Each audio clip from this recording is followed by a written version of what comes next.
The morning mist hung thick over the Ardennes forest on December 15, 1944, as Private James Mitchell pulled his woolen coat tighter against the bitter cold. Along the 85-mile front stretching through Belgium and Luxembourg, American soldiers had grown accustomed to what they called the quiet sector. The dense woodland seemed peaceful, almost serene, with its snow-laden branches creating a cathedral of white silence. None of them could have imagined that within hours, this tranquil winter landscape would explode into one of the most ferocious battles of World War II. General Omar Bradley had positioned the 8th Corps along this supposedly inactive front, believing the Germans were too weakened to mount any significant offensive through such difficult terrain. The American commanders felt confident in their assessment. After all, the Wehrmacht had been retreating steadily since the Normandy landings 6 months earlier. Intelligence reports suggested that German forces were demoralized, under-equipped, and incapable of launching major operations. This false sense of security would prove to be one of the costliest miscalculations in American military history.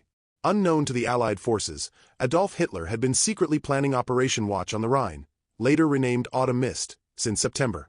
The Führer envisioned a massive counteroffensive that would split the Allied armies in two, recapture the vital port of Antwerp, and potentially force the Western Allies into a separate peace. Hitler believed that a dramatic victory might convince the Americans and British to withdraw from the war, allowing Germany to focus entirely on the Eastern Front against the Soviet Union.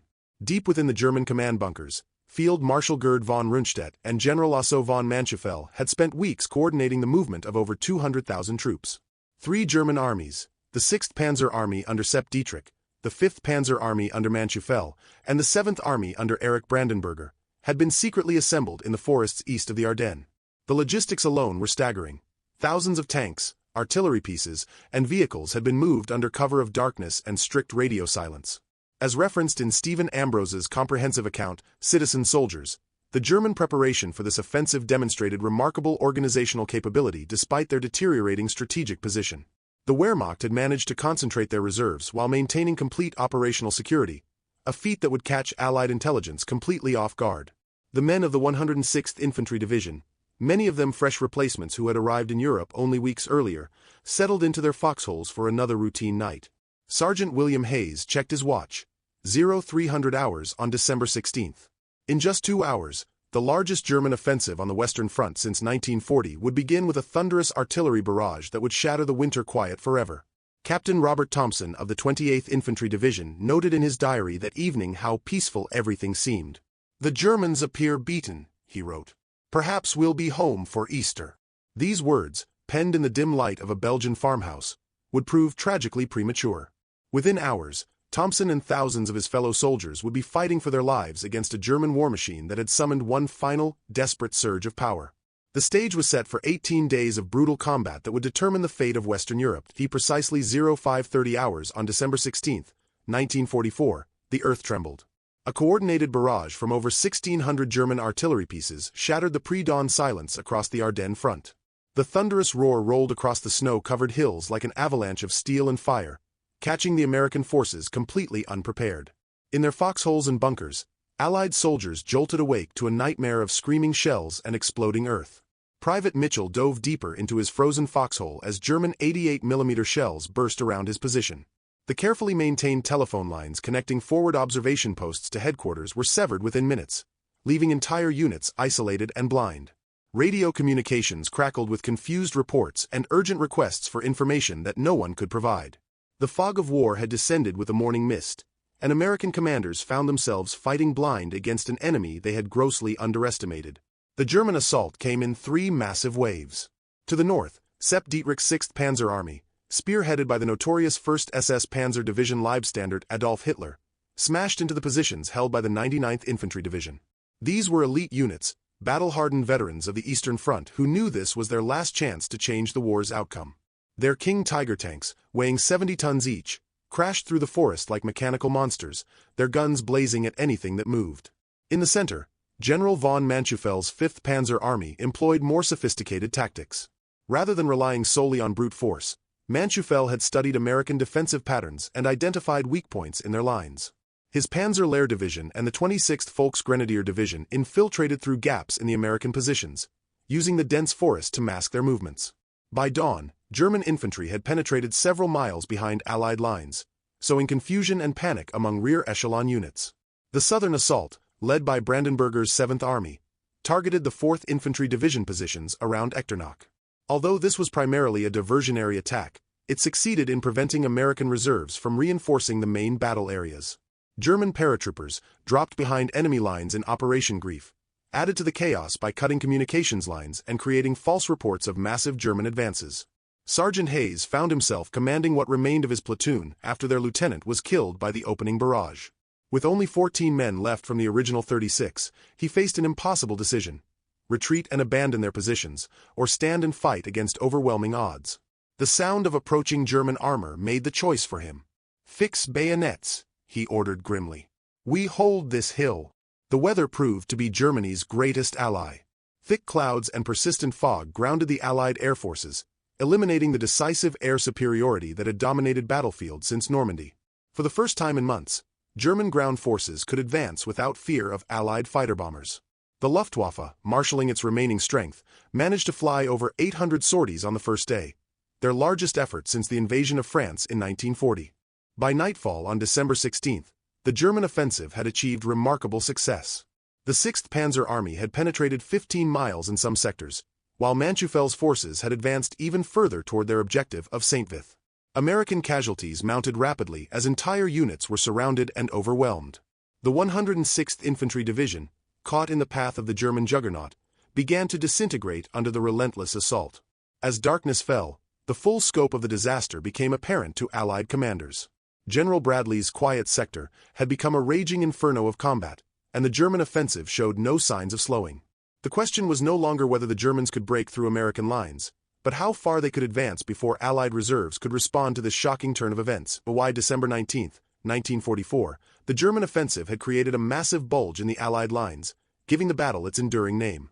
The strategic crossroads town of Bastogne, located in the heart of the Ardennes, had become the focal point of the entire campaign. 7 roads converged on this small Belgian town, making it essential for German supply lines and American defensive efforts alike. Control of Bastogne would determine the success or failure of Hitler's desperate gamble. General Anthony McAuliffe of the 101st Airborne Division had been rushed to Bastogne with his paratroopers just as German forces began encircling the town. These elite soldiers, veterans of D-Day and Operation Market Garden, found themselves in the fight of their lives. McAuliffe quickly realized that his 18,000 men were about to be surrounded by elements of 3 German divisions, including the feared 2nd Panzer Division and the Panzer Lehr Division. The siege began in earnest on December 20 when German forces completed their encirclement of Bastogne. Cut off from all supply lines and facing overwhelming numerical superiority, the American defenders prepared for what many believed would be their final battle. Artillery shells rained down continuously on the town, reducing buildings to rubble and forcing the defenders into cellars and improvised bunkers. Medical supplies ran dangerously low, and ammunition had to be rationed carefully. Captain Thompson, who had somehow survived the initial German assault and made his way to Bastogne, found himself commanding a mixed unit of paratroopers, tank destroyers, and scattered infantry from various divisions. The town's defenders represented a cross-section of American forces: regular infantry, elite paratroopers, artillery crews, and even rear echelon personnel who had been pressed into combat roles. What they lacked in coordination, they made up for in determination. On December 22, German commanders delivered an ultimatum to the American forces. Under a flag of truce, German officers approached the American lines with a formal surrender demand. The message, typed in English, read, "The fortune of war is changing. This time strong German armored units have encircled the USA forces in and near Bastogne. There is only one possibility to save the encircled USA troops from total annihilation: the honorable surrender of the encircled town." McAuliffe's response became legendary in American military history. After reading the German ultimatum, he reportedly said simply, "Nuts." His formal written reply was equally terse. To the German commander, "Nuts." The American commander. The German officers, puzzled by the American slang, had to have the meaning explained by an American prisoner. The defiant response electrified American morale and demonstrated the fighting spirit that would sustain the defenders through their darkest hours. As detailed in Charles MacDonald's authoritative work, A Time for Trumpets, the siege of Bastogne represented one of the finest examples of American defensive fighting in World War II, showcasing both tactical innovation and incredible personal courage under the most adverse conditions. The fighting intensified dramatically after McAuliffe's refusal to surrender. German artillery pounded the town around the clock, while infantry and armor probed constantly for weak points in the American perimeter. The defenders, many of them wounded and all of them exhausted, held their positions through sheer force of will. Ammunition ran so low that artillery crews were limited to a few shells per gun per day. Medical supplies were virtually non-existent, forcing medics to treat wounded soldiers with whatever materials they could scavenge. Private Mitchell, now part of the Bastogne Defense Force, wrote in a letter to his family, "We are surrounded, but we are not defeated. Every man here knows what we're fighting for, and we won't give up this ground." That letter would never be sent. German forces controlled all routes out of the town. But the sentiment it expressed embodied the spirit that kept Bastogne in American hands through the siege's darkest days. While the defenders of Bastogne held their desperate positions, General George Patton was orchestrating one of the most remarkable military maneuvers of the war. On December 19th, Patton had been ordered to disengage his Third Army from their positions in the Saar region and wheel northward to relieve the besieged town. This meant turning an entire army 90 degrees in winter conditions over difficult terrain, a logistical nightmare that most commanders would have considered impossible. Patton, however, thrived on impossible challenges. Within 72 hours, he had redirected over 250,000 men and their equipment toward Bastogne. The 4th Armored Division, spearheaded by Combat Command B under Lieutenant Colonel Creighton Abrams, led the relief effort through freezing rain and German resistance. Tank crews worked around the clock, their steel machines churning through mud and snow as they raced against time to reach their surrounded comrades. Meanwhile, a horrific war crime was unfolding near the village of Malmedy that would galvanize American resistance and demonstrate the true nature of the enemy they faced. On December 17th, elements of the 1st SS Panzer Division under Lieutenant Colonel Joachim Paper had captured approximately 120 American prisoners from the 291st Engineer Combat Battalion and other units. These prisoners were marched to a field near Malmedy and systematically murdered in what became known as the Malmedy Massacre. Sergeant Hayes, who had been captured during the initial German assault but managed to escape during the confusion, witnessed the aftermath of the massacre. Bodies of American soldiers lay scattered in the snow, their hands still bound behind their backs. Some had been shot multiple times at close range, while others showed evidence of being beaten before their execution. The sight filled Hayes with a cold rage that burned away his fear and exhaustion. News of the massacre spread rapidly through American units, transmitted by radio and word of mouth despite German efforts to suppress information. The effect on American morale was electric, but in ways the Germans had not anticipated. Rather than terrorizing the Americans into submission, the massacre steeled their resolve and eliminated any inclination toward mercy. The cry, "Remember Malmedy," became a battle cry that echoed across the Ardennes battlefield. Combat Command B of the 4th Armored Division encountered fierce German resistance as they approached Bastogne. The 26th Volksgrenadier Division and elements of the 5th Parachute Division had established strong defensive positions along the roads leading to the besieged town. Tank battles raged across the snowy countryside as American Sherman tanks clashed with German Panthers and Tigers in a deadly game of cat and mouse among the frozen woods. Lieutenant Colonel Abrams pushed his men relentlessly forward, knowing that every hour of delay meant more casualties among the Bastogne defenders. His tanks advanced in single file along narrow forest roads, vulnerable to German anti-tank guns hidden in the tree lines. The lead Sherman of each column became a target for Panzerfaust rockets and concealed anti-tank guns, requiring constant replacement as casualties mounted. As documented in Hugh Cole's official army history, the Ardennes, Battle of the Bulge, the race to relieve Bastogne represented not just a tactical maneuver but a test of American determination and logistics capabilities under extreme conditions. The successful relief operation would prove decisive in turning the tide of the entire battle. On December 23rd, the weather finally cleared, allowing Allied air power to rejoin the battle.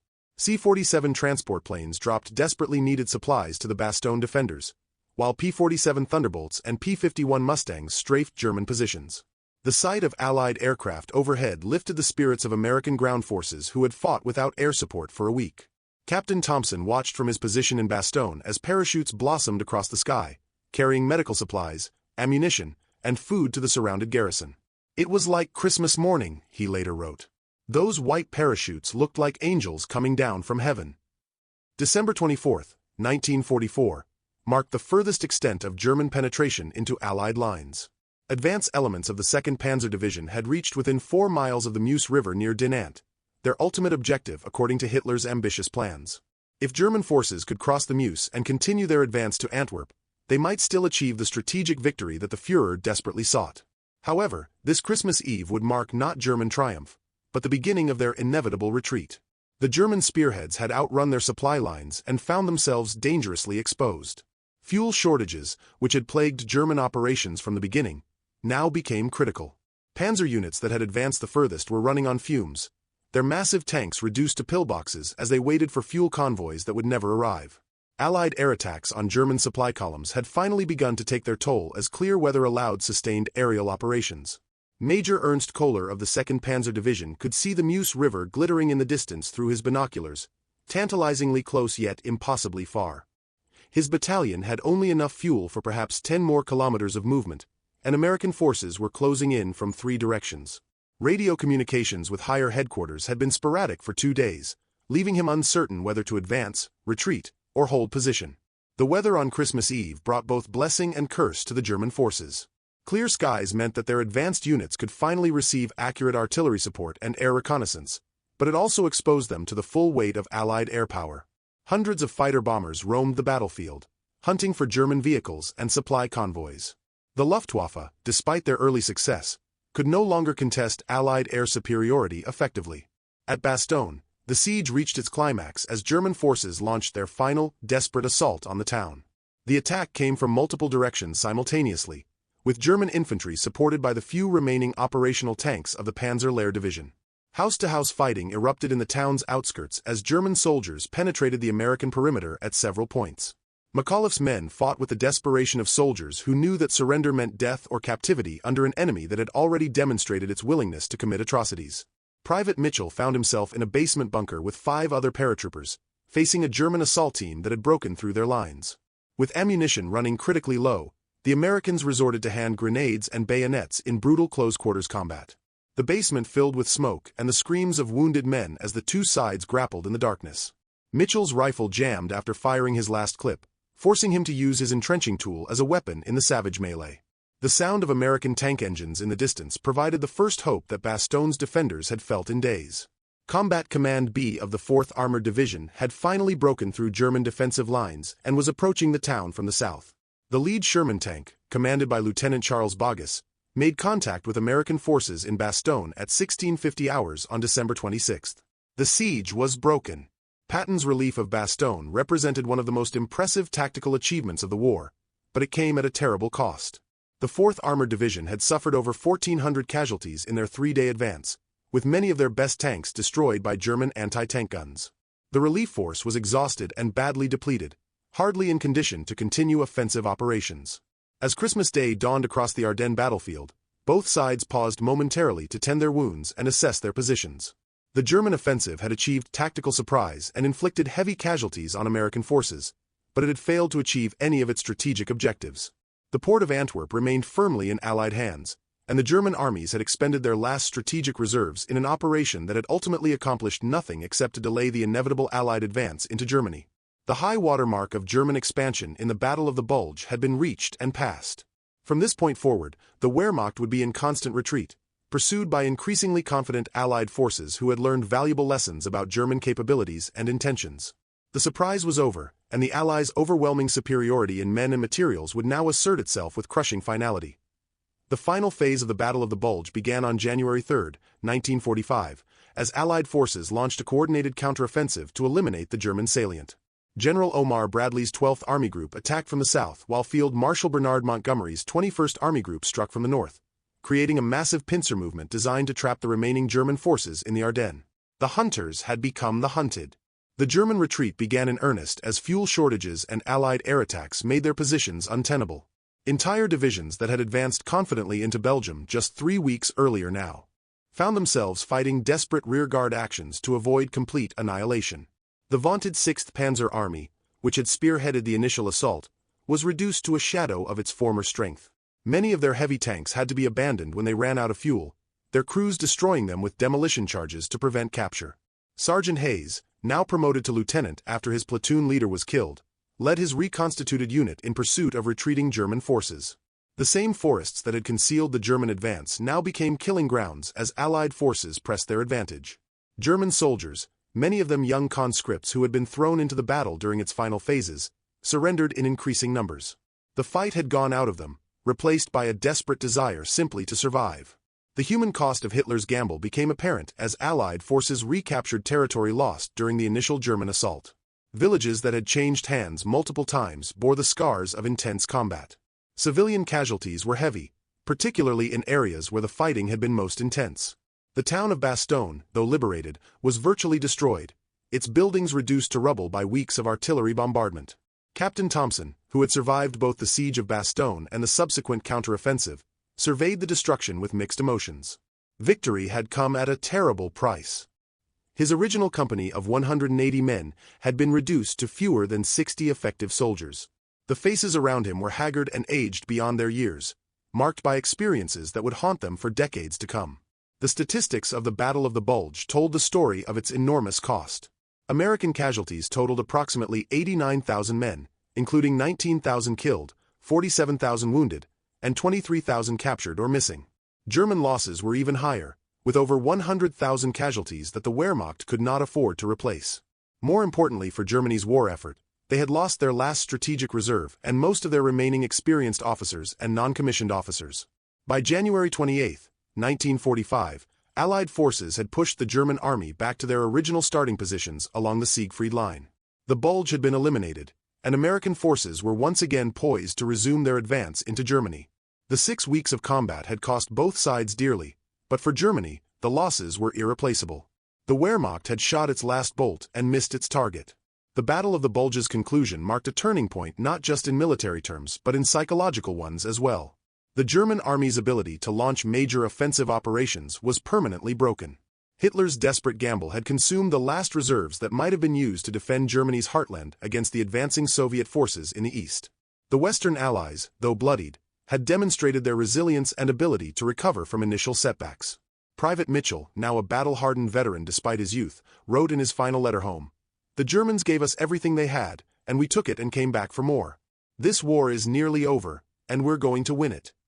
His confidence was shared by soldiers throughout the Allied armies, men who had faced the Wehrmacht's last great offensive and emerged victorious. The Battle of the Bulge officially ended on January 25, 1945, though scattered fighting continued for several more days. The road to Berlin lay open, and nothing the Germans could do would prevent the final Allied victory. Hitler's surprise offensive that had initially shocked the free world had ultimately hastened Germany's defeat by consuming resources that could have been used to delay the inevitable end of the Third Reich.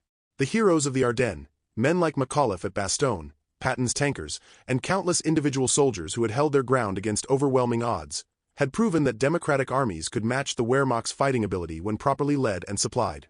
Their victory in the Bulge marked the beginning of the end for Nazi Germany, though the final chapters of the war in Europe remained to be written in the streets of German cities and the bunkers of Berlin.